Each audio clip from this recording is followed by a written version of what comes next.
Hey, Craig, leader of the Flannel Army and the guy who can pull off beards better than me. What do we talk about in today's episode? We talk about everything. And I don't care where you are, what you're doing, you need to go listen to it. Anything specific? Because I'm about to give a hit list. What do we talk about? What's one big takeaway that you share?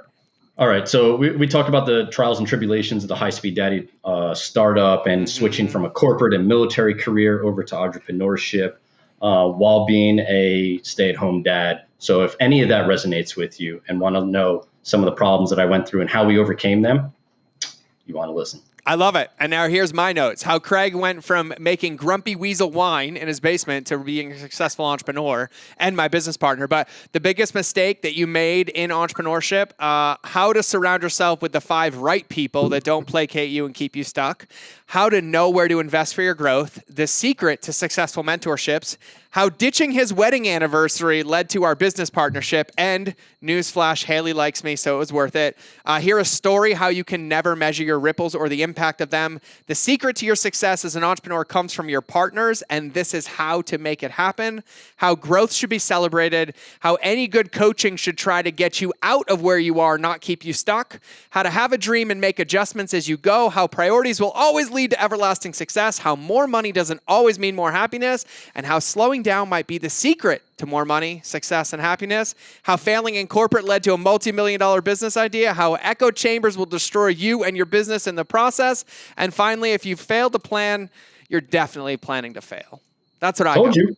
Everything. So with all of that, we're going to shut up and we're going to go let you listen to everything. So here's the intro and enjoy the episode.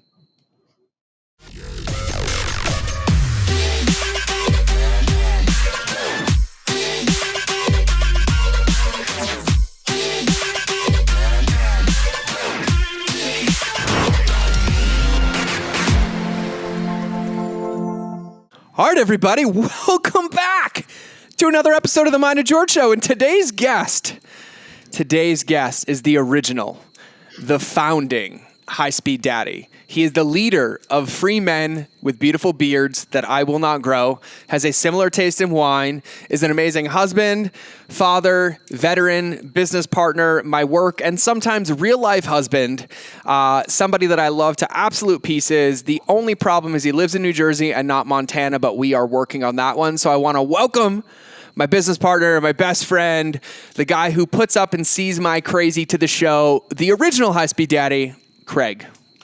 Craig, welcome to the show. That is literally the best intro I've ever had, but I would expect nothing less from you. If it wasn't the best, I would be very pissed off right now. I would be pissed as too. I'd be pissed. I'm super stoked to be here though. This has been a while coming. We've been trying to figure out like where do we fit this in? What do we talk about? And we're like, let's just bullshit. We only waited 170 something episodes to do this. Yeah. It figures. I mean, I was around in your life during the transition of like civilized and all that stuff. So I'm one of the oldest person up in here, but you are. Yeah, you have tenure. And I don't know if I would wear that tenure as a badge of honor. Like I knew him when. I'm like, you might want to tell people you know me now. But well, I mean, same goes for me. There's been personal development like crazy on both sides over the last 4 or 5 years, stuff like that. Man. So crazy stuff. So I got to do the podcast, and even though we're friends and best friends in business, I got to ask the same question I ask everybody to kick off the show. Mm-hmm. When you reflect back on this journey, and obviously I know your journey better than most, when you were, in the military to then deciding to launch an e-commerce company to then doing it and all the ventures that you've had your hands in, when you look back, what was the biggest mistake or lesson that you've had in the entire journey? What'd you take away from it, and how do you implement or remedy that now? Not reaching out for help sooner, and surrounding myself by people smarter than me, and thinking, obviously in the typical entrepreneurial sense, that I could do it all myself, or not that I could do it all myself, but I don't know how to ask people to help me. I don't know how to pay other people to come on board, things along those lines. Mm-hmm. So, I was getting my, whole Jim Rohn, surround yourself with 5 people, thing through podcasts, through just reading books and things like that. I was like, I've got all these fake people that I associate with, but no actual true relationships going back and forth. And I want to say that everything in my life kind of changed for the better during this business venture. Once I started communicating with other people, like actual face-to-face stuff. Dude, that I will say that what you just said made me happy, because we've never talked about this on the show. And I've never heard it put so well, because the Jim Rohn, right? So for everybody wondering, you're the sum of the 5 people that you surround yourself with. But I think the caveat to that is that quote was made before social media existed. Just for the record, just everybody knows how long Jim Rohn's been around. So that doesn't mean the relationship with the person whose podcast you binge, or that person who placates you on social media, or you can always find a supportive argument for how you're feeling. Depending on the side. And I think that's really, really huge, man. And so now that you've kind of learned that and you've gotten over here, how do you see it? How do you see it now? Like, how do you mitigate that? Do you seek out like in-person counsel? Do you seek out like Zoom calls? Like, how do you now navigate finding those 5 people? What do you look for? Like, how do you do that? Yes, and yes. Yeah. Cool. So there's people that I communicate with within our community of High Speed Daddy, and we'll get into High Speed Daddy portion in a little bit. There's people just in my direct network, such as, employees that are friends, business partners, George, obviously you. And then I go as far as I pay to be part of masterminds, high level masterminds with business owners, that I surround myself with that are smarter than me, that I can lean into. I pay to be in a men's group. I pay for a business coach.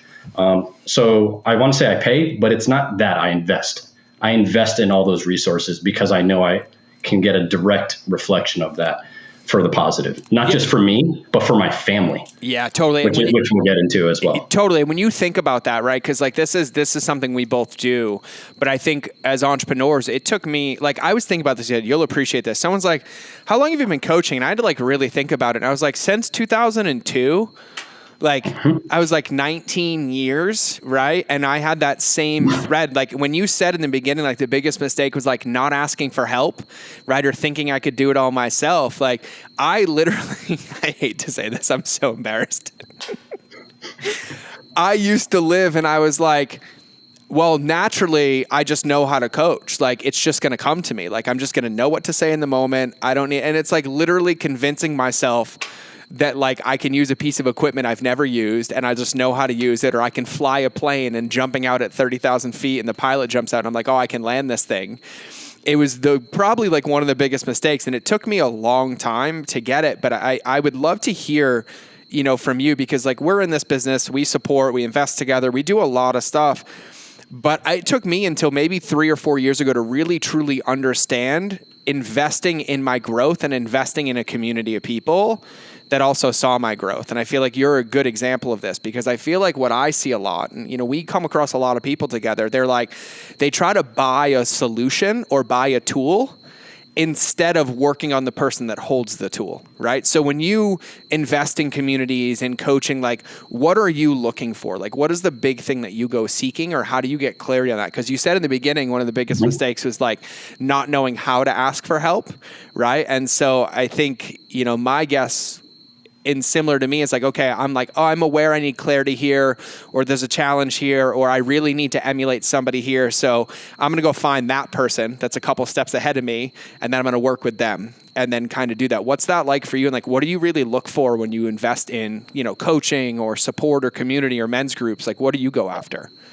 So personally, I look for someone or something, right? A group of people, whatever it might be, that not only that I can kind of take and learn from, but that I can give to as well, right? That I see where I can add value. And if I'm giving value, then I feel like a sense of self-worth, that I know something, I'm adding value, and in return, I'll get some stuff. So it's not a tit for tat, but it's definitely, it's definitely that I'm looking for that mentor that I can actually give information and help support them as well. So it's kind of that back and forth that we go through, and it's a group of people too. It's not just one person or something like that. It could be a whole group of people. And then there's the containers that mentor might set, the openness that's within the group, the safety that I can come into, quote, safe space. Hashtag whatever. Hashtag safe space. I think what you just said is really huge, because when you think about it, I feel like one of the things we have to remember is like when you invest, or like you're growing, or you're finding coaching or finding courses.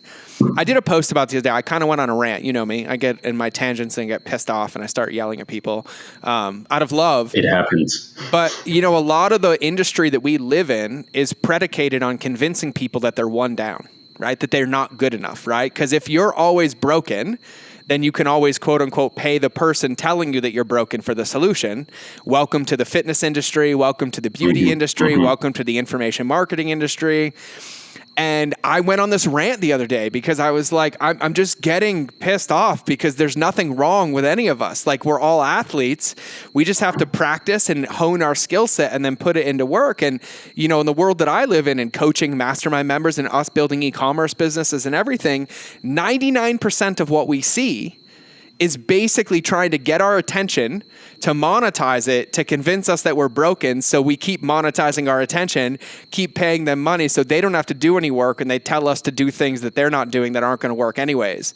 And what you just said, and I think this is huge, is I watch people do this all the time. Like, people come into the mastermind and they're like, I'm like, why do you want to be there? Like, because I need you. I'm like, nope, you ain't coming in. Nope. You don't need me, right? Like, you don't need the coaching. You can benefit from it, but you also have to understand your value that you bring to the table. And you just said that. You're like, I invest and I look for things where I can be a contributing factor as well as receive on the other end. And I feel like that's one of the most important distinctions when you're looking for growth as an entrepreneur, you're looking for coaching, is making sure that you know that you have a seat at the table and that you can bring value to the table, but you can also ask somebody to pass the mashed potatoes, right? Or the bacon, or whatever it is that you're cooking, today. And I think that I just wanted to acknowledge that and call that out, because I've asked that question before. And I think that's a huge distinction of being very intentional. Like, I need to go plant myself on the team that I can contribute to, but also that I can benefit from being around. Would that be a fair assessment? That's 100%. And you've always put words better into context than I have. That's why I work behind the scenes and you're in front of it. But. Yeah. Like, I remember I used to own that as a badge of honor. And I was like, wait, I don't know if okay, as long as my intention is good, my wordsmithing is good. It's when the intention underneath it is a little off that you're not. But those days are long gone. Like, I've done that work. Like, I'm good. And I was like, marketing is really just convincing people that my ideas are really good. I'm like, oh man, okay, got to make sure my heart's in all of this. Like, I love it. I think, Craig, like, I've had a lot of people on the show, and I've had a lot of conversations about this. And you're the first person that's ever said the best thing to do when looking to invest in yourself is look where you can add value. And here's a secret for everybody listening. I have definitely learned that when I'm in environments where I can contribute more than I expect to receive in return, I receive 10 times more than I ever thought possible. It's also a thing where you don't bring money into the equation at that point, right? Because you know that you're giving information out and you're putting that much karma into the world and stuff like that. So the benefit cost analysis and whatever you want to rationalize, it's kind of like taken out of the equation a little bit, right? Because you're contributing, not just taking. Yeah, dude, it's so good. And like, when I think about it, like, we've been in this game for a minute, but like, when I started coaching like on the internet, it was like 2011. And there's one direct correlation every single time. Anytime somebody comes to me, they're like, I need your answer. I need your strategy. I need your tactic. It never lasts and it never works. Every time somebody comes like, God, I just like, let's be a team. Let's work together. Like, I need a community of accountability that sees me. It works every single time. And it's almost like immeasurable when the results happen, which is just beautiful. And actually, that's what I love about us. Like, just so everybody listening, you're going to hear a great story in a minute, because I'm going to have Craig tell it. We're business partners because I was in New Jersey and Craig ditched his wife on their anniversary to take me to dinner. I don't like those terms that you're using. But frames up this story. Yeah, that's what happened. It frames up the story so well. And let me tell everybody. And actually, you know what's funny? Everybody watching this, I'm reaching into my closet right now. I'm grabbing something. Hold on, Craig. Yep, I'm still here. I can't wait to see what you pull out of the closet here. And my team, don't edit any of this out, but I'm grabbing something. So I have this folder. in my office, in my closet. and I have this letter that was hand typed to me, and signed, like actual pen on paper. I'm going to read it. I've never read this out loud. Where's the tissues? When I ran Civilized Caveman, obviously I ran Civilized Caveman. I was somewhat of an influencer. I had pretty good reach, and I was a dad. And Craig found me somehow. I have no idea, probably because I was like hating on vets or the military or some rant that resonated. And he DM'd me. He slid into my DMs like any good man should, slide into the other one's DMs. And then he hit me up and he's like, hey, I have this diaper bag company, like boom, boom, boom. I'm a veteran. And I was like, I'm in. I just said, I'm in. Sure, send it. And so then he sends it, and this box shows up at my house. And I mean, this box was huge. Bags, everything in it, whoobies, blankets, all of our products that are now partly mine. And I got this letter. I've never read this letter to anybody except my wife. George, I just wanted to send a sincere appreciation for helping us out tremendously by not only giving our High-Speed Daddy diaper bag backpacks a try, but by giving a fellow veteran a chance to chase the American dream with his family by his side. I'm a father of 2 toddlers and a 3-month-old, 3 kids under 5. Yes, I know. I enjoy the chaos. As we are friends, there's so much meaning to that for me right now.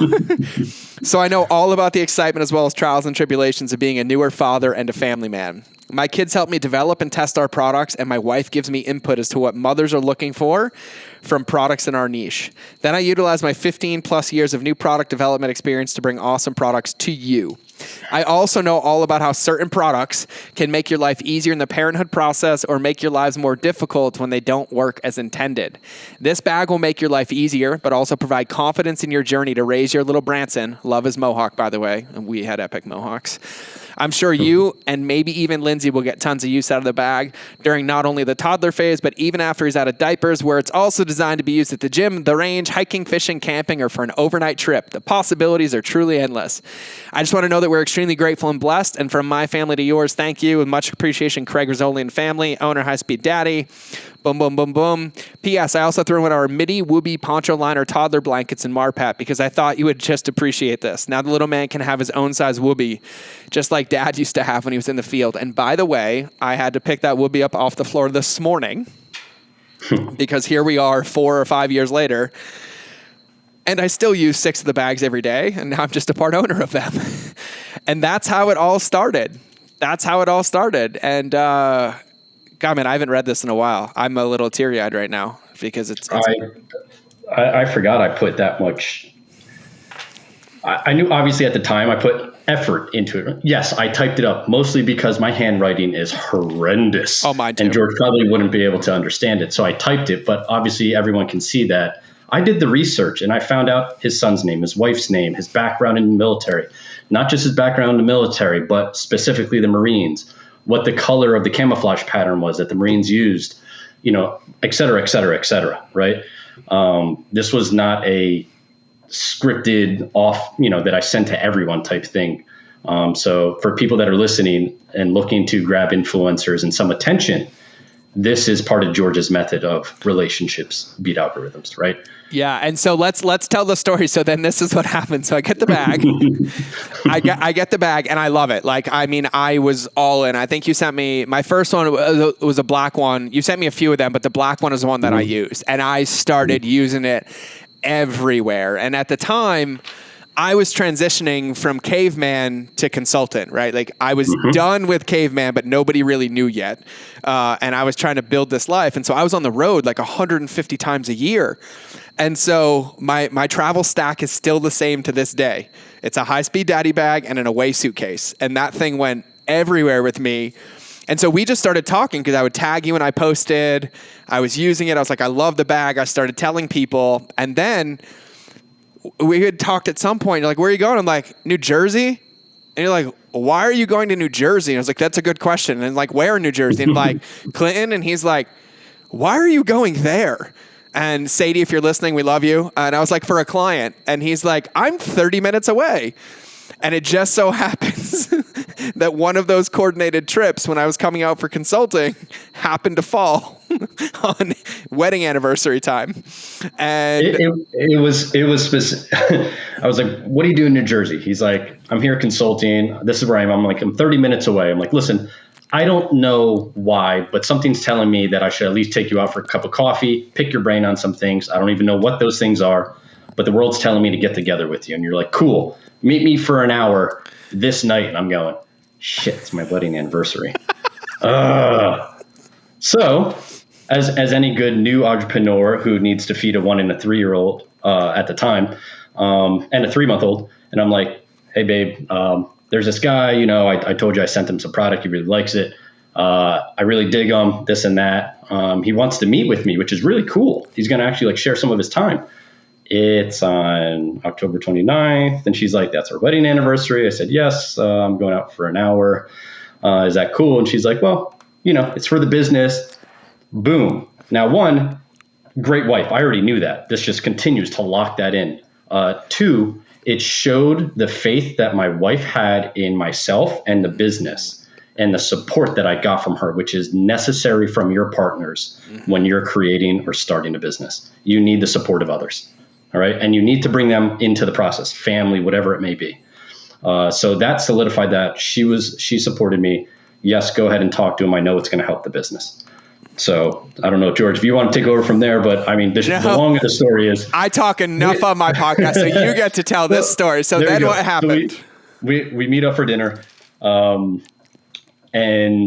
basically 1 hour turns into 4 hours and each other crying on each other's shoulders and this and that, which then turned into essentially, the beginnings of the mastermind, essentially. Yeah. I was like OG member number 4 or something like that. Yeah, you were. Yeah, that's right. Because we ate at the Clean Plate in Clinton, and the food was amazing. And then we shut it down. Ate a lot of popcorn because they give you popcorn at the table. Healthy food. We cried a lot.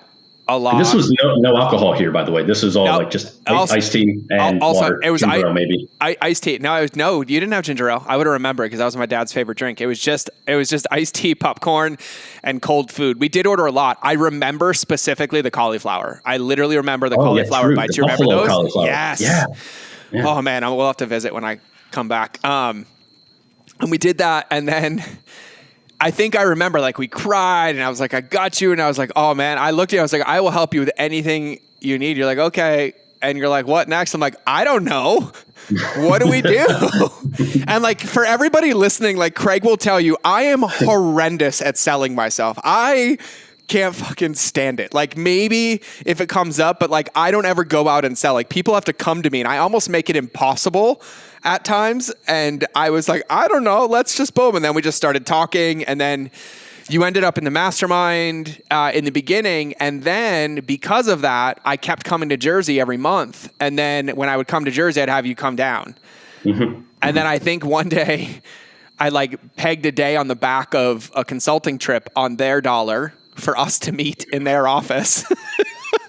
She ended up with a nice bottle of scotch from that. She did, and she loved it. And she loved it. Yeah. And so Atomic Habits here, right? Habit stacking. I was just work stacking. And then, God, we talked about the vision of High Speed Daddy and what you wanted and all of it. And I mean, we mapped it out. And I was like, you're like, I want you to be a part of this. I'm like, okay.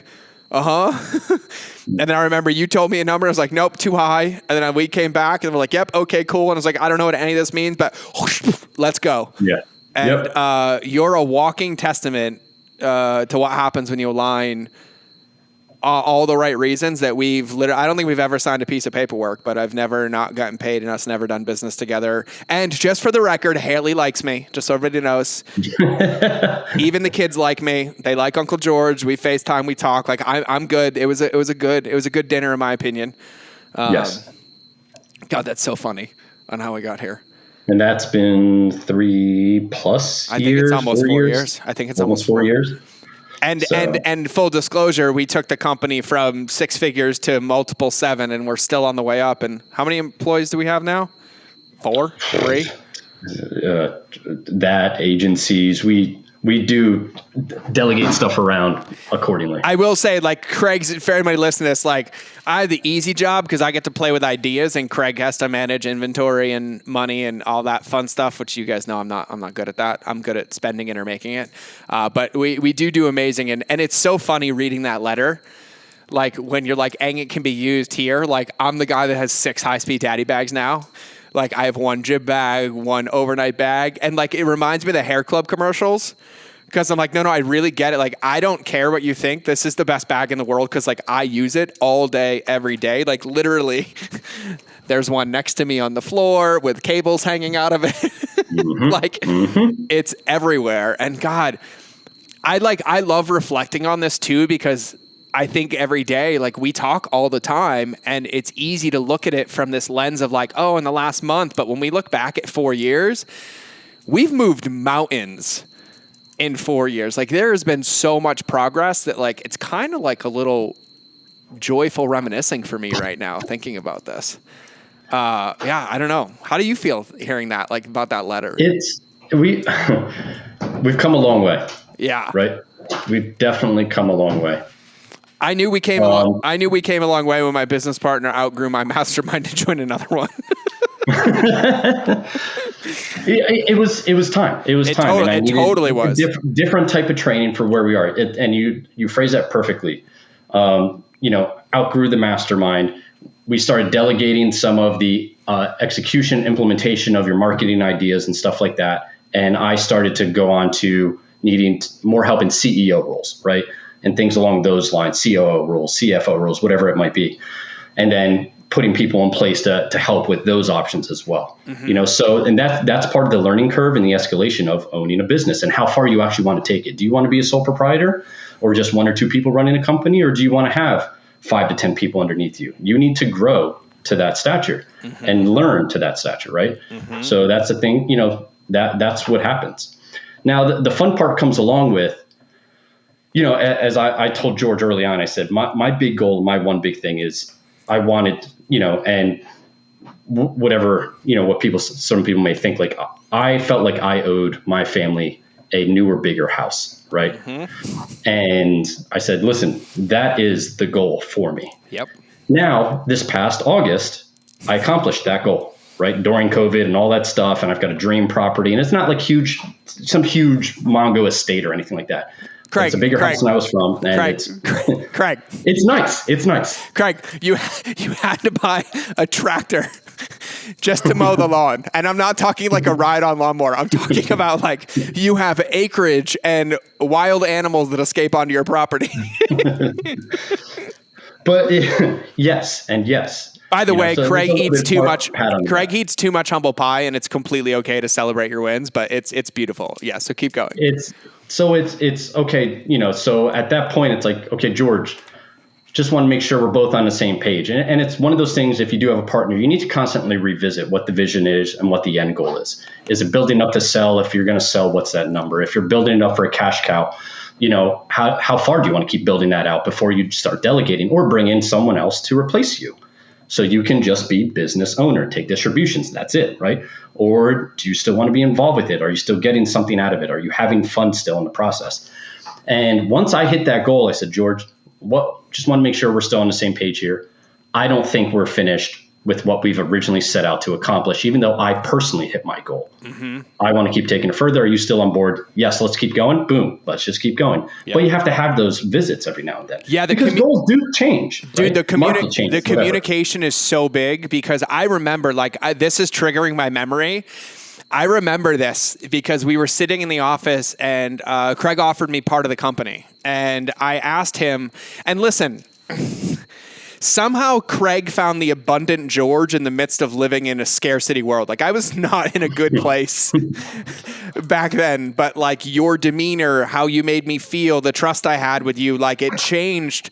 It like allowed me to be who I really wanted to be and practice being who I wanted to be. And I'll never forget, I was like, what's important to you? And you're like, they need a new house. They need a new car. Like we have to. And I was like, cool. And I think I even looked at you and I was like, all right, cool. Just stay in the mastermind and that'll be my payment until we hit boom, boom, boom, boom, boom, boom. And I was like, they have to have a house. You had to get Haley the Suburban. You had to, boom and boom. And then now looking back, like all of that came true. And it's because we communicated and we were open about it and all of that. And it's funny because my goals have changed, right? Like I end up living in Montana when you end up buying your dream property. And now it's like, hey, Craig, like, I think we need to do this and we need to do this for our kids and like really leave a legacy. And this is what I want my distributions to look like. What is it going to take for us to get there? Now we're like co-investing in companies together that I'm advising and you're investing in, and we're doing all of this stuff. But the communication part that you speak of, I think is huge, but also, you know, like this concept I've thrown around on the podcast of fuzzy goals, right? Like your goal was clear, right? Like you wanted to, and I remember your rules. You wanted the house and you wanted to provide more for your family, but you had one rule that you would only do it if it was always fun. That was your rule. And you're like, I will only do this as it's fun. And it's been fun. And we've had to revisit that sometimes and get rid of things that weren't fun, but like we get lit up and doing that.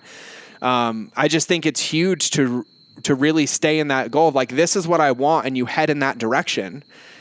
And then as long as you're heading that direction, you can make adjustments. The goal will get clearer or it might get fuzzier and you have to make some iterations. And then when you hit them, you need to iterate and you need to get clear and set another one and just kind of keep in momentum. And so it's actually really fun reminiscing on all of this right now.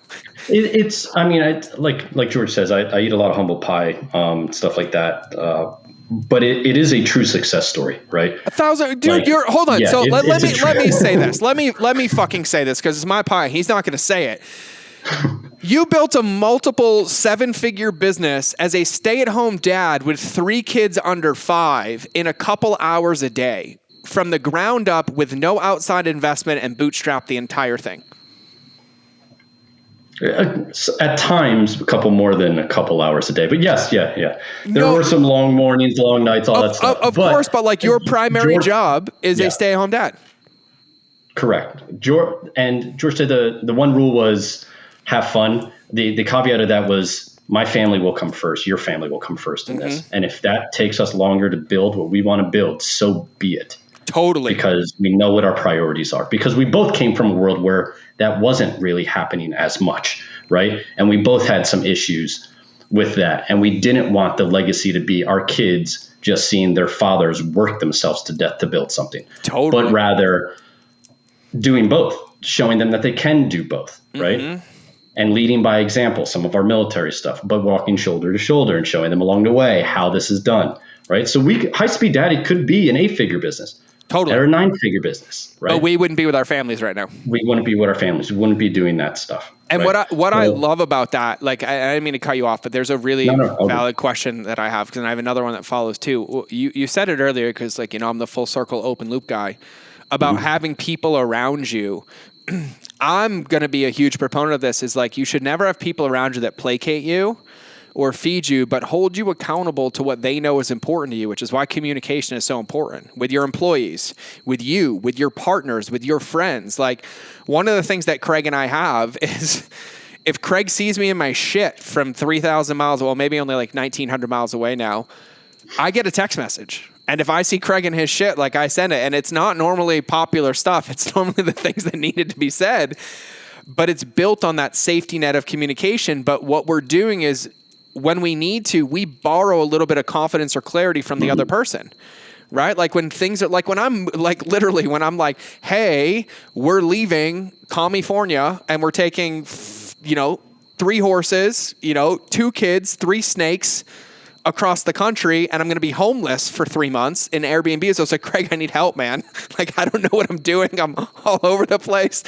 And I had to borrow some of that, and I had to like reclose back. And then I was here and I'm like, let's go. I'm like, we're doing the event. Let's lean in. Let's do High Speed Daddy. And like, having people that allow you to be in your season, but hold you at your potential is huge. And also to have the honest conversations. And I'm going to ask you this question because I feel like this was one of the biggest breakthroughs for both of us, except you were the catalyst for it.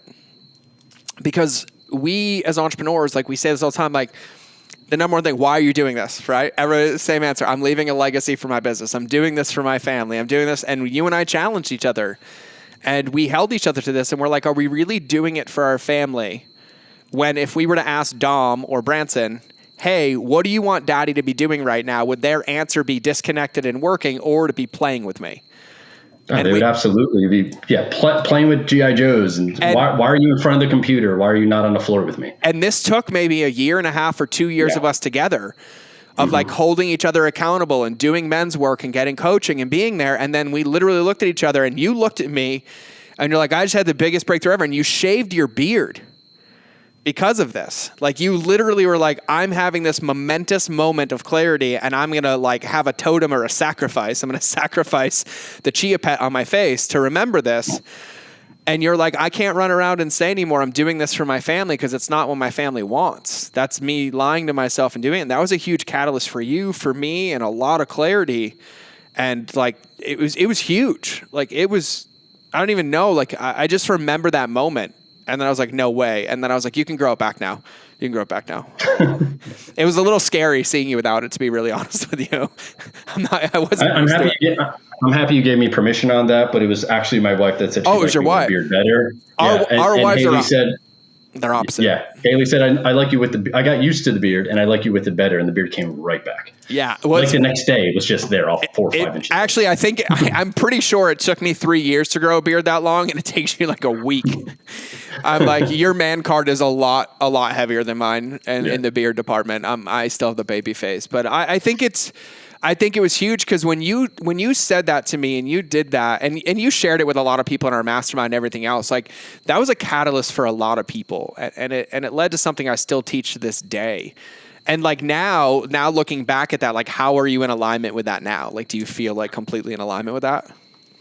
You know, I do and don't. It's weird, right? Mm-hmm. Like I absolutely agree that I'm not 100% doing this for my family. There's part of me that's doing it for my family because I want my family, American dream, right? I want my family to have a better, life, and the kids to grow up a little bit better than what I did. Yep. And I was given and afforded a pretty damn good life, right? Upper middle class, whatever, parents still together, et cetera.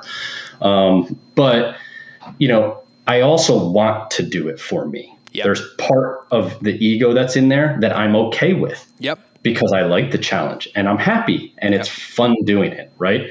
So I want to keep doing that. Mm-hmm. But I also, like I said, I have to set that container that it's not going to interfere on my family's lifestyle. So there's certain hours that I don't work, and my team knows that. Like, these are the hours I'm spending with my family. I'm putting the kids on the bus. I'm going to start at this time, whatever.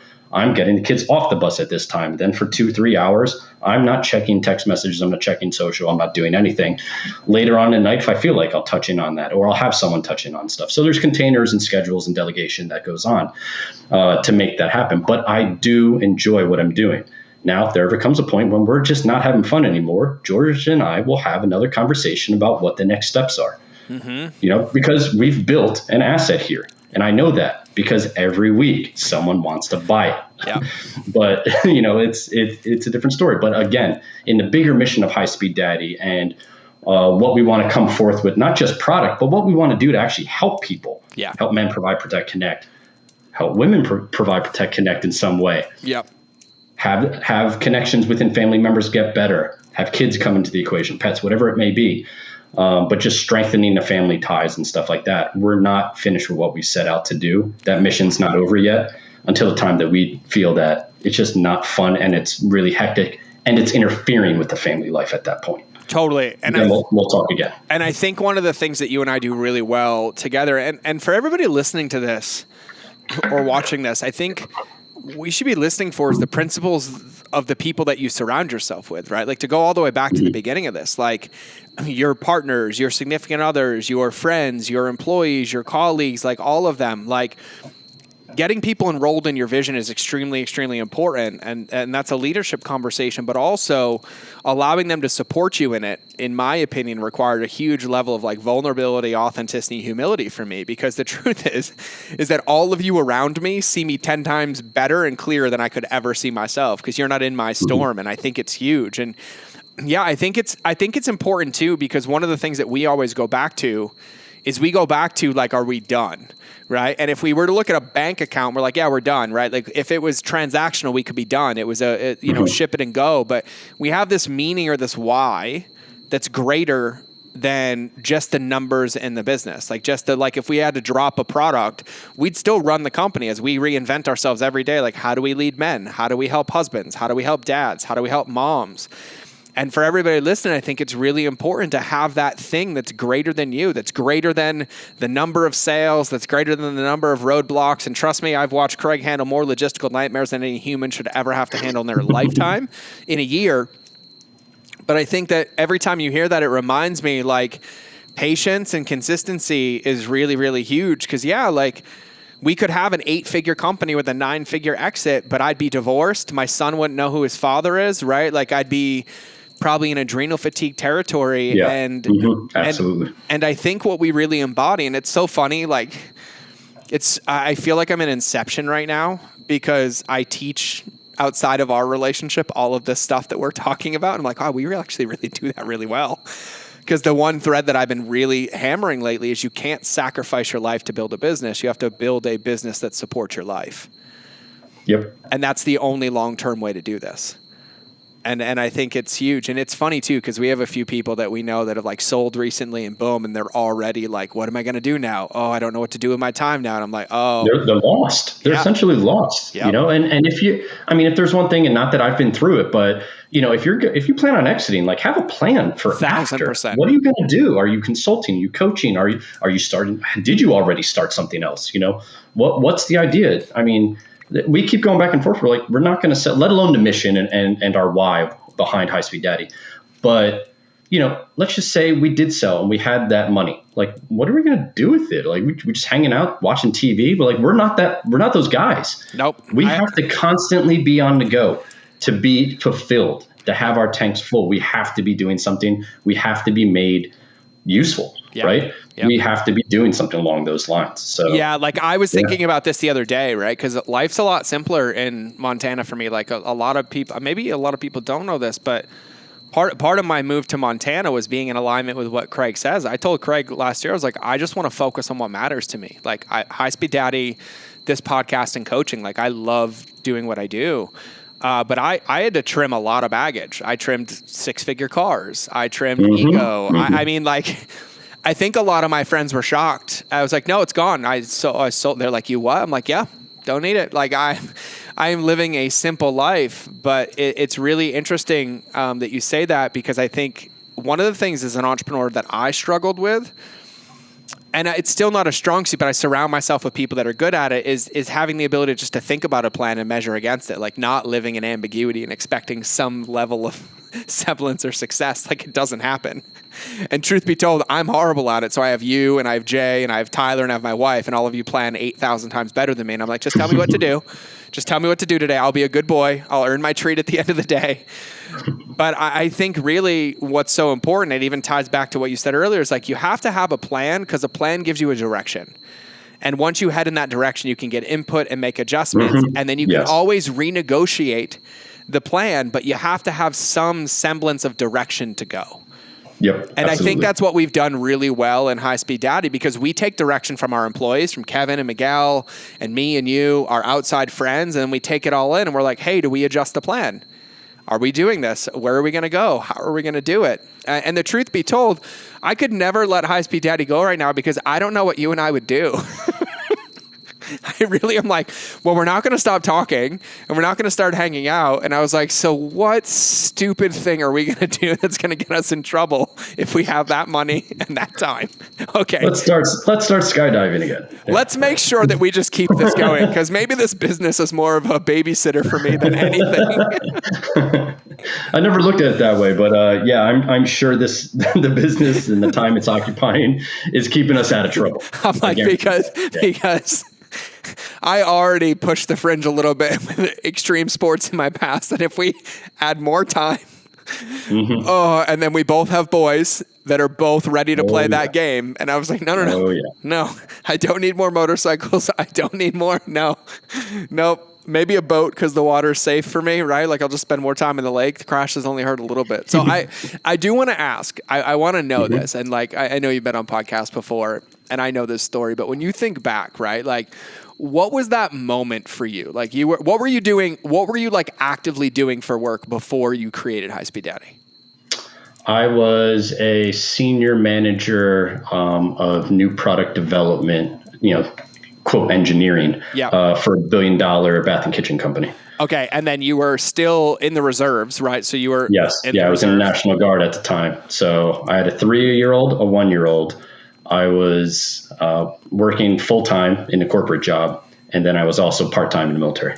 Okay. I was a little busy. Yeah. Yeah. And then when did you get the idea? Like you're in this engineering job, like what triggered the idea, or how or when did you get the idea for High Speed Daddy?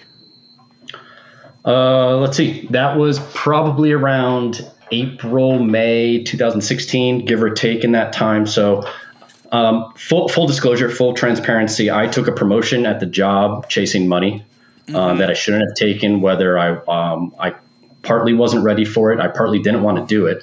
I had interviewed for another position. They thought I would be better at this one, and then dangled a chunk of change in front of me. And I went, ooh, corporate ladder. Ooh. And I climbed it, right? Wasn't well supported. I wasn't really ready for that position. It was a position loosely defined. Anyway, I went through about a year of what I would call like not happiness, suffering, not achieving good things, and I was with the same job, 12, 13 years, climbing the ropes, climbing the ladders, doing great, performer, until that 1 year, which it was not a performer. So they were essentially lining me up to exit me out of the company. And I kind of saw some writing on the wall, and I was just over corporate life. I was stressed out. I was taking stress home, out on my family, and they didn't deserve that. Yeah.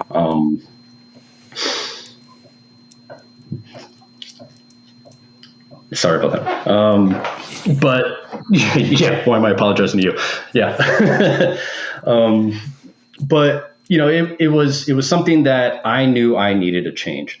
I started looking for a change, and I've done entrepreneurial things in the past, and I always wanted to do something else.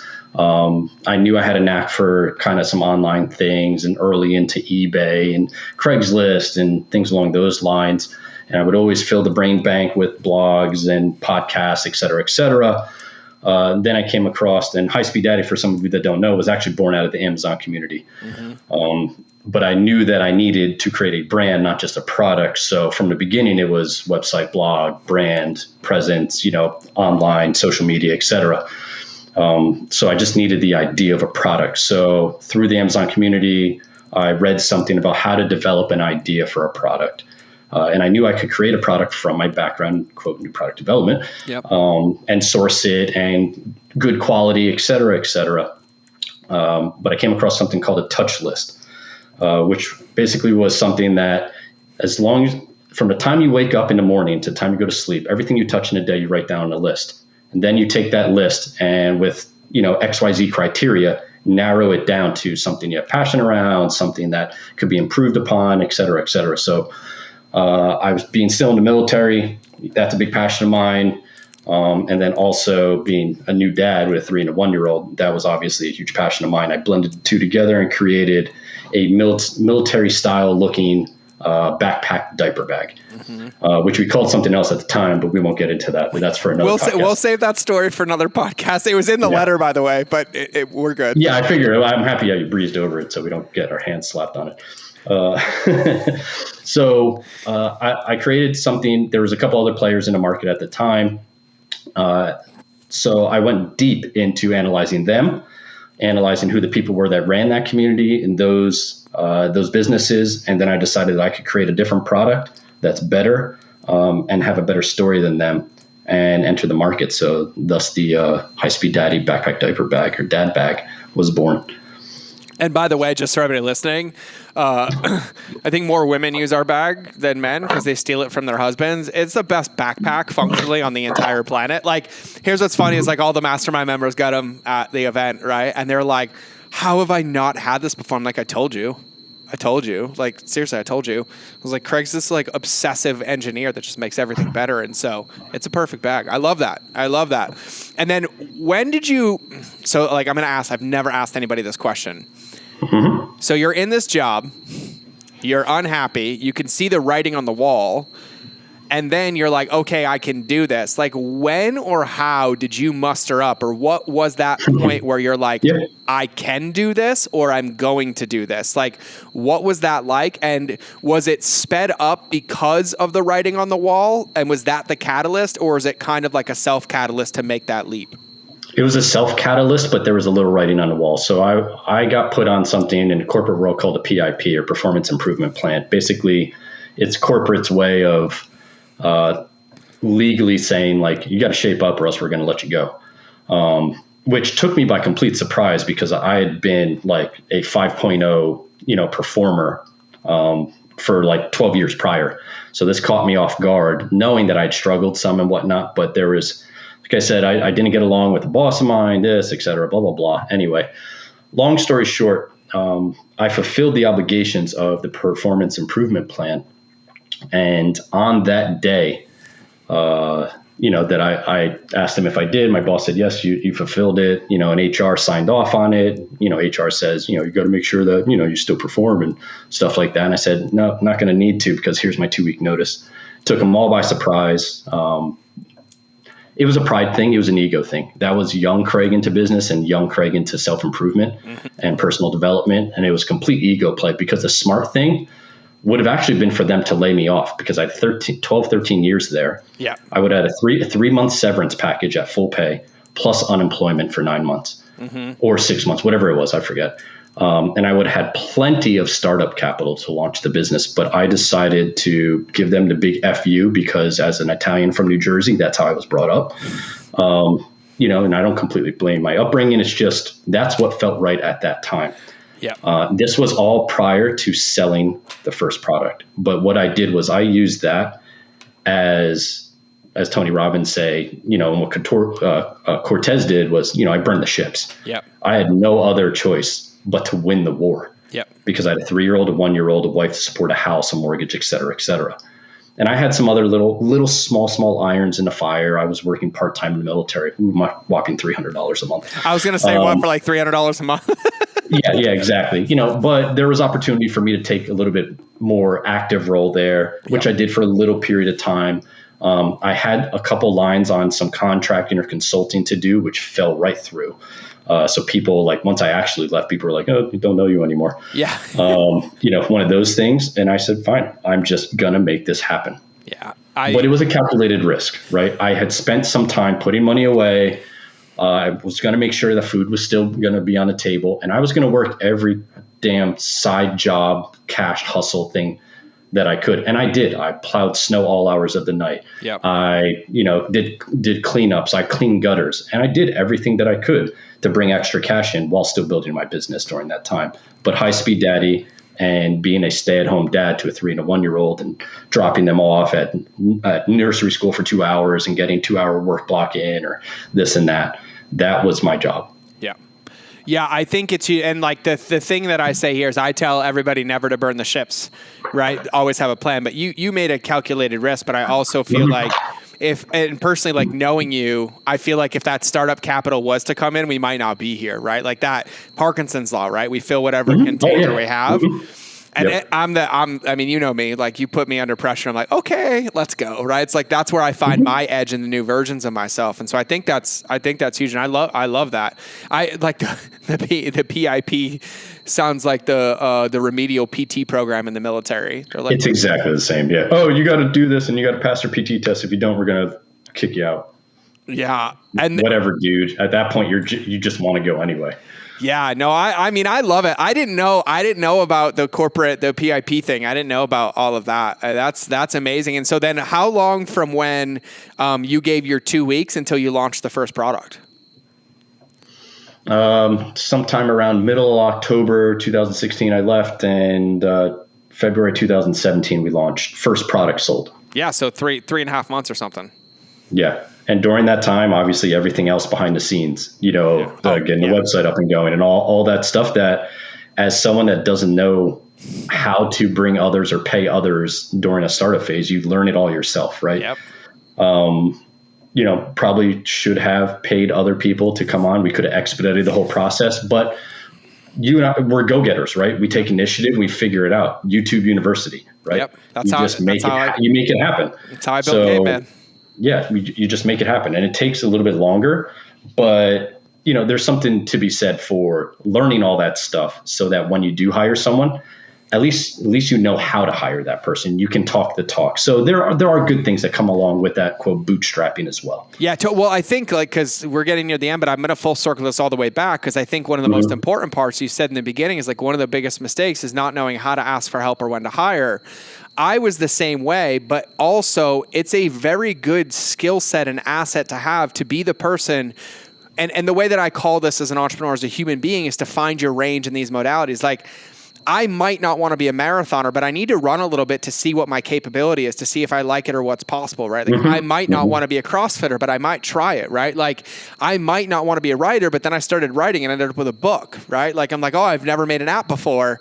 I don't know. And then you dive down the hole and like, you can do this. And I think that that's important. I think the big point is knowing that that's okay, but also having like a stopgap of like, okay, now we're into diminishing return territory, right? Yes. Or now's the time to ask for help. But I think that's what makes it valuable. Like, and I'll say anybody listening to this is the bleeding edge of the world, right? We're making a difference. We're going out and like doing things that nobody's done. We're launching things that nobody launched. We're marketing ways nobody's ever marketed. We're finding ways and edges that have to be explored. And you can't find those edges by just hiring somebody to do it. Like sometimes you have to find it and hire what's in there. So I think that's huge. I think that's huge as a skill set to play with. And I think it's just having the awareness of like, oh, I think I might be, okay, I shouldn't do this anymore. Like I don't need to be doing my customer service, right? Like we can outsource that for, $15 an hour and buy back 3 hours of my time that I could be doing needle movers. And I think that it goes back to full circle what you said earlier is like always having that ability to recheck where you are. Am I on track to the vision? Do I still want to be doing this? Do I still want to do this? And so having some sort of cadence, whether it's monthly or bi-monthly, where you can check in with yourself, but also check in with those people that are a part of your vision for you and then move from there. Yeah, it's always great to have someone to soundboard stuff off of, right? Totally. And that's on the same level as you and thinks very similar to you. Entrepreneurship is and can be very lonely. Right? Oh, yeah. Like year and a half I spent at my kitchen table typing away on a computer, building a business that I wasn't talking with other people, right? So like I came out of the corporate world where there's people all around me talking all day, even if you're just bullshitting, right? Yep. You're still just communicating with others. Two, I'm a stay-at-home dad with kids running around and I'm at the kitchen table, right? Yep. Typing away, doing stuff. It can get a little lonely. Oh, right? Especially when there's not an atlas to go by that has a map for you to follow. Like that's my favorite thing is that show Alone is like one of my favorite shows on history, where they drop them out in the wilderness. They have to survive as long as possible. And on the show, it has an opening quote that says, one of the biggest tortures that can be inflicted on a human is isolation. And I'm like, because most of the time I don't want to have those thoughts or have a relationship with them. I want somebody to tell me what to do, but then at the same time, I feel like because we're willing to sit with it and we find the path to do it. Like we create it and we go do it. And I think with what you're saying, I said this to somebody the other day. I was like, leadership is lonely, but not for the reasons that you think. The more effective you become as a leader, the more time you spend alone to hone the relationship with yourself to then lead other people. But in entrepreneurship, I think the worst thing that can happen is to isolate, self-isolate, and to be alone, because that echo chamber, that cesspool of shit lasts for infinity. And like, I've done this with Craig. I'm like, and then in 10 seconds, I'm like, oh, that's a different perspective. Okay, I feel better now. Thanks for that one. I was like, I'm going to rip their throat. He's like, but what? I'm like, oh yeah, that's probably a better idea. Okay, cool. And so I think that that's a huge, huge lesson as well. I love that. And so then that launched like 3 months later, and then Amazon only. And then what was that like first year like? Like how long until you hired somebody? Did you do it yourself? Like what was that? Did it sell right away? Yeah, it sold. The initial product that we had actually airshipped in about a fifth of our inventory we airshipped in. And these are bigger pieces, so we paid quite a bit of money to airship them in, but we were a little delayed in launching. And did you get that from your savings, or how did you fund that? Yeah. I decided, we're going in with X amount. By the time that everything was said and done and we launched, it was 2X, right? That's just what happened. Scope creep, didn't expect things, thought I could get MOQs lower, shipping costs were higher, wasn't expecting so much on customs fees, whole bunch of things going on there that you don't know what you don't know, and you're going to find out. Right. So it's, you can do as much research, but there's still certain things you just can't expect it sometimes. So that first, fifth of the inventory, which I believe was about 100 pieces, within 2 weeks we were sold out on Amazon. About a week later, the airship or the sea shipment hit. We replenished stock and we were off to the races. And then it was just a vicious cycle of going out of stock right as new stock was coming in and overlapping scaling, cash flow, not taking anything out of the business, being very, very tight, penny to penny, doing that stuff all for the first year. Not knowing how taxes were, trying to set some money aside, but not knowing what's going on. So these are all the trials and tribulations and back end stuff that you just don't know as an entrepreneur or new business owner, whatnot. First year, the accountant that I had was iffy. Switched over, only a couple months later, found a new accountant that we've had since then who has been fantastic. If there's something I can suggest, it's finding an accountant that you get along with, is personable, is vested in your business and your genuine best interests, and will mentor you along. And I found that guy for us, and that's been fantastic since then. Talking about changing business entities, figuring out how to pay myself. Like I said, George came in about I guess 18 months, 2 years into the business, somewhere in there, give or take. And for probably the first 12, 14 months, I had not paid myself. I didn't know how to, because all the money was going right back into the business inventory. And I think that actually contributes a little bit to how we scaled to the point that we did. But right around the time, just before I brought George in, is when I actually hired the first employee or contractor to take over our Amazon advertising or pay-per-click advertising. So I saw I'd done it myself. We were doing pretty good at that point, but then I brought in a professional to make us do better. Right. It was one of those things. So I invested in someone that could make us more money, a direct reflection, not just offloading customer service stuff. And customer service prevents a lot of money from going out the door, believe it or not, on the back end. But on the front end, getting sales, I invested in that first. And then we went into, okay, how many hours can you work a day? Still a stay-at-home dad. Okay, we had customer service is eating up a lot of time, social media, things like that. And then we started offloading jobs little by little. And figuring out our piece of the pie. Where do I want to fit in? What do I like doing? And things along those lines. Yeah, no, that's huge. Yeah. I don't think any of us knew. It's like, he's like, I'm like, how do I get paid? I don't know. You tell me how this all works. But I think what I love about it though, like the lesson here, like I've been saying this for the last couple of months, is like success can be scheduled, right? Like if you focus on the needle movers and you schedule them in regardless of how you feel, and you make adjustments against their inputs for a sustained period of time, it's going to work. Like, and that's really, really the secret. It's consistently doing it. If you want to lose weight, you can't go to the gym for 30 days and then quit and expect to lose it. You can't change your eating habits for a day and expect to lose it. In entrepreneurship, I think like tying all this together, it's having sound counsel around you, having a community, not going at it alone, having people that have been or are where you want to go, bouncing ideas off and making sure that you're staying in alignment with what's going to get you there, that's also aligned to your vision, and checking in on your motivators. Like, do I want to do this? Is this really here? And I feel like that naturally brings a level of self-awareness. And just if you haven't figured this out yet, entrepreneurship is the fastest path to therapy in a bottle that you will ever have in your entire life, right? You can't hide 100%. You can't hide from your habits. You can't hide from your thoughts. You can't hide from your efficiency, like none of it. But I think it's the willingness to play the game over and over that makes it so effective. And it's a roller coaster. It's absolute roller coaster. There's highs and lows all the time, every day, and fires and stuff like that. Yep. If you're looking for just a smooth sailing business and stuff like that, I'm pretty sure you're not going to find one. No, and I'm almost positive. No, and then COVID hits, right, or pandemic, or something. Totally.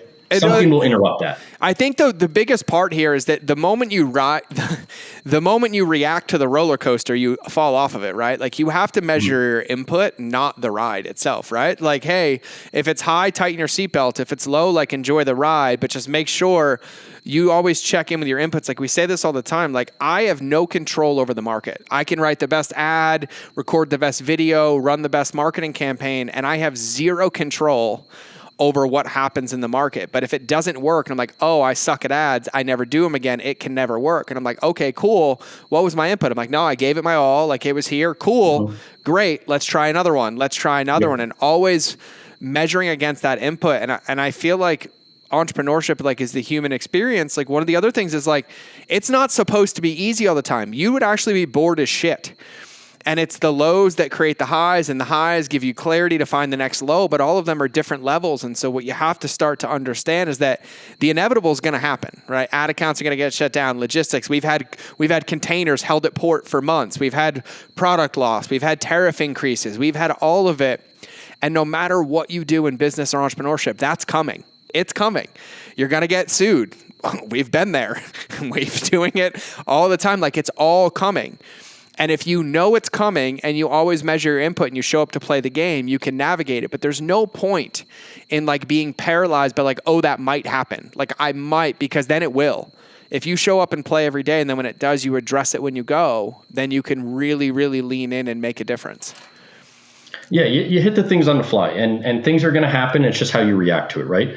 Fight, flight, or freeze. Yep. One of those things. And it's okay to absorb this stuff in, because you do need to take a breath. Okay, let's not get too unwound through this. Let's not freak out, blah, blah. Let's take a deep breath. Mm-hmm. Prime example is when COVID hit in March of last year, right? Yep. All of a sudden, boom, 60% of sales drop within a week. And all of a sudden it goes on to like 2 weeks and stuff like that. We take a deep breath. What's going on? What can we do here? Amazon reprioritizes how they're going to start fulfilling items, et cetera, et cetera. And I think you probably remember this. Mm-hmm. I sent you an email. I said, this is what we're going to do. Right. And at some point you need to take a step forward. Some point you need to step up. Some point you need to get back in the game and fight. Yep. Right. And I said, this is what we're going to do. XYZ are the plans. We're putting our distributions on hold. We're supporting our employees. We're not going to lay anyone off. Yep. We have money in reserves. We planned for issues to happen. Yep. There's money indicated, et cetera, et cetera. We're going to do this. We're going to redo our fulfillment process. Like all these plans. Guess what? It all came to plan. We doubled down. And last year we grew 40%. Yep. Right. So that's how you play aggressive. That's how you get back in the game. That's how you do things. Yep. Or you just bend over and give up, right? And I think I think to summarize, like really the big part is that you respond and not react, right? Like you responded, we responded. We had the ability. I mean, we felt it. We felt it across the board. Oh, yeah. I lost a couple $100,000 a month. Like it was all there. And every part of me wants to go react and go boom, boom. And I did the exact opposite. I'm like, okay, I need to make money. What should I do? Oh, I'll launch a podcast that won't make any. Awesome. Let's do that. Right? Like, and that was an informed choice about the long game, but the same thing we did at High Speed Daddy. It's like, okay, cool. All right, this is the cards that we just got dealt. Like this is, and we have no idea what the next hand is going to have. How do we play these cards to give ourselves the best chance to win? But we didn't throw them away. We're not like, oh, we quit, oh, we fold. We have to play the cards. Like you have to play the game to give it a chance, and we did. And yeah, it's ended up, working, and now we're just back to where we've always been, which is when you're a bootstrap company, how do we pay for inventory and how do we scale when all of our money goes to inventory and there's a couple month lead time for it to get in? And it's a good problem to have. It means things are working. That's why we have magicians that work for us on our logistics. We do have logistical magicians. They're like magical elves. And if he listens to this, which you might, know who you are, magical magician elf who can run really fast. You know who you are. And you magical customer service elf that love people via customer service and email and are really good at it. So yeah, our chief customer service and then raises pigs simultaneously. I love it. There you go. I love it. All right, cool. Speed round. Ready? Mm-hmm. What are you currently reading? Ooh, I am blanking on the name of it right now. So my first mentor sent me a book because I was having some back issues that I told George about. He's aware of this. I thought I bulged a disc, et cetera, et cetera. So he sent me a book, and man, I forget the name of it, but I'm so into it right now.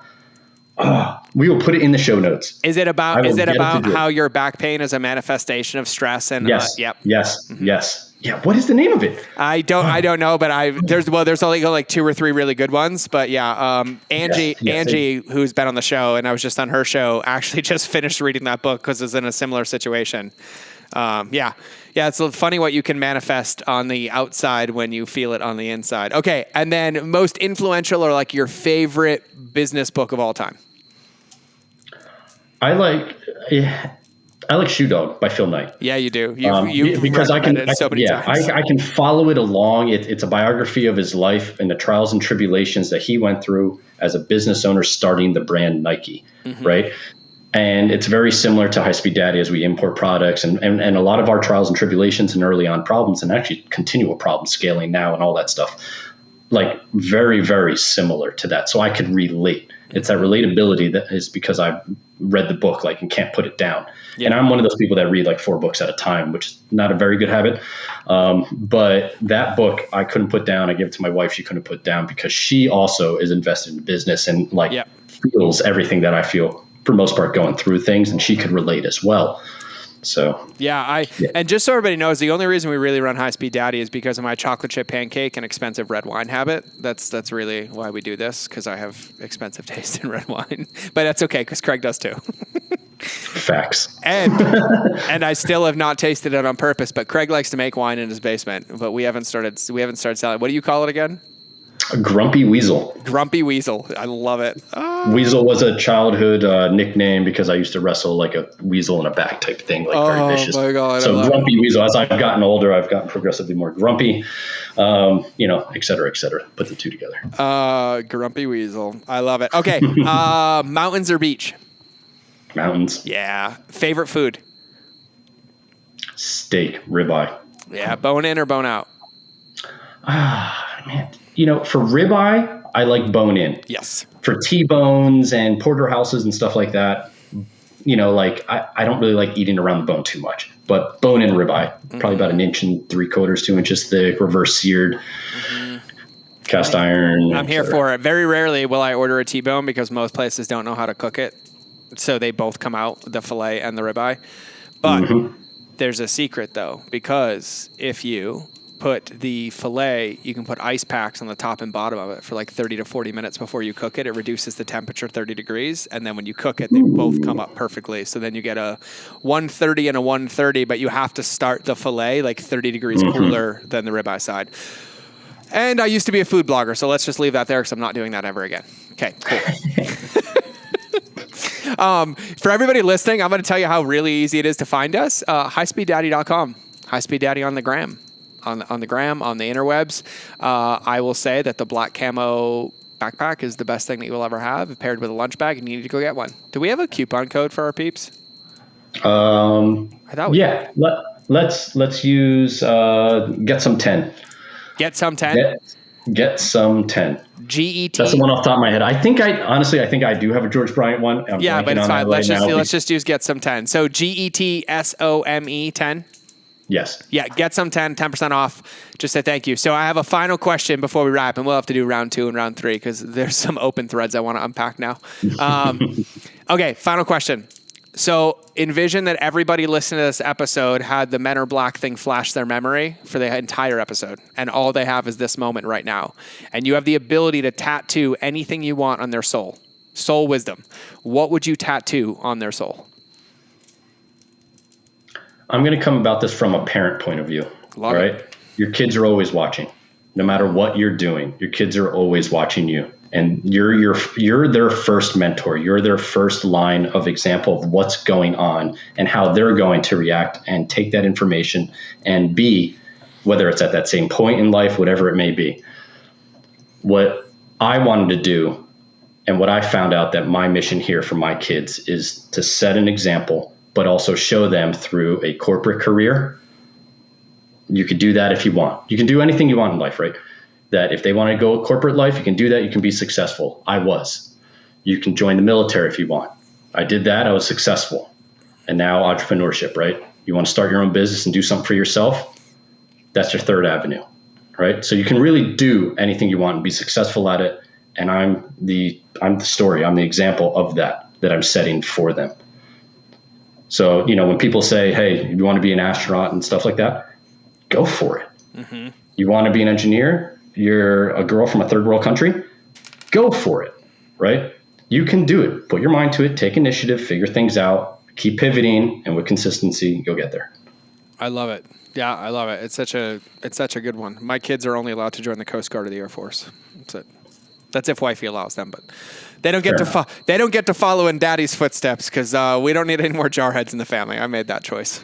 We're good. I love it. All right, so everybody listening, go check us out on Highspeed Daddy, highspeeddaddy.com. By the way, the more bags, the merrier. I have a gym bag, an overnight bag, a hiking bag, a business bag, and I still have a bug out bag because I use more wet wipes than my son, because if you poop without wet wipes, I don't know if you're human, and I'll own that all day. And if you're just not a backpack person, go check out our lunch bags. Those two. Crazy. People love our lunch bags. Oh yeah, right? People love using them for the nectar of the adult gods juice, the beer and the wine that fits in them perfectly. And so we see a lot of those. And we have used them for my wife to keep a nice, beautiful Moscato chilled when we're going out, because she's particular, so we bring it with us. It's good. Yeah, lots of uses, and we can't wait to see. So shoot us a DM on Instagram if you have our stuff. Tag us. We'd love to see it. The craziest way that you use it and all that stuff. And then, yeah, that's where you'll find Craig. Obviously, that's where you'll find me. You know where to find me here too. So anything else, Craig? Any parting words of wisdom? No, I was going to say is I answer every DM. I answer every instant message on Facebook and Instagram. Or I'll just throw this out there, Craig@highspeeddaddy.com. I will return every single email, every DM, every IM if you guys have any questions or need help in anything. Yep. Can't be a business partner with a relationships beats algorithms guy and not do that. So we both live by the same rules. So everybody listening, we will be back in another episode. But this was another episode of the Mind of George Show, a good one and a pretty nostalgic one. So as always, I'm going to challenge you. Take something and put it into practice. Don't let this become ear help or shelf help. Listen to it, apply it, put it into practice, and move on. And go check out Highspeed Daddy. And if you need one, grab one. And if you don't, tell all your friends to get one, because it supports me, supports the podcast, supports Craig, supports our kids, and supports the legacy for me to keep doing crazy stuff like this. So this is our first official business partner podcast, and I'm sure there will be many more to come because I have more to unpack. But either way, have an absolutely beautiful day. Remember that relationships will always beat algorithms, and I will either see you in your eyeballs or hear me in your earballs in the next episode. But now it's time to cue that beautiful outro.